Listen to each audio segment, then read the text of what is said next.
today's edition of Targets in Focus, I'm joined by market analyst Michael Hewson from CMC Markets. Hi Michael, thank you for joining me. Now let's kick off with the euro-dollar, shall we? What exactly are you expecting from this currency pair in the short, mid and long term? Euro-dollar, essentially, I'm looking for further euro weakness, and there are a number of reasons for that. On my 1 month projection, I'm looking for a move to 139. On my 3 month projection, 137, and 12 month at 132. And there's a number of reasons for my thinking with respect to this. A lot of people have speculated that the Federal Reserve may well look to ease monetary policy further on the 20th and the 21st of September, but I think their options are somewhat limited given the fact they've already pumped in over $1.2 trillion into the US economy. I think it's nearer $2 trillion.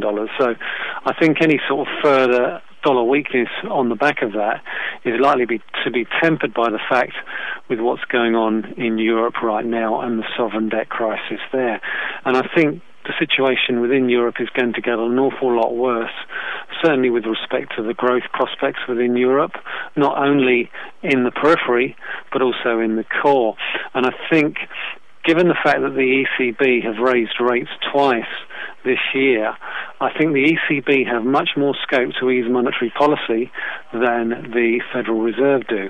And as such, I think if the situation within Europe continues to deteriorate, the ECB may well have to cut rates. And obviously that's been one of the key factors that's been holding the euro up, along with intervention from Chinese Central Bank and obviously also the Swiss National Bank in Euro Swiss.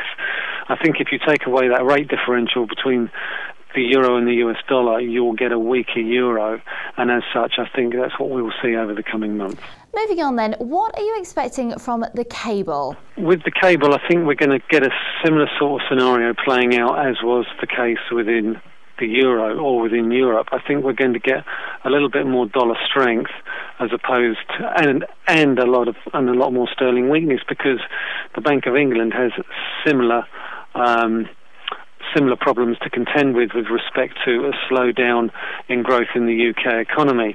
There has been some talk amongst Bank of England policymakers of further stimulus for the UK economy. Now, the UK did not embark upon QE2 like the US Federal Reserve did. So again, I think there's a little bit more scope for the Bank of England to ease monetary policy than there is with respect to the US. So for that reason, I think we'll see sterling against the dollar on a 1 month projection slip to around 159, on a 3 month projection to 157, and on a 12 month projection to around about 152.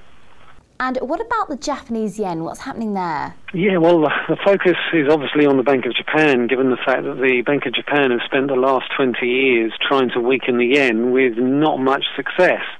So they'll be looking very, very closely at whether or not the Swiss National Bank is successful in defending the peg in Euro Swiss at 120.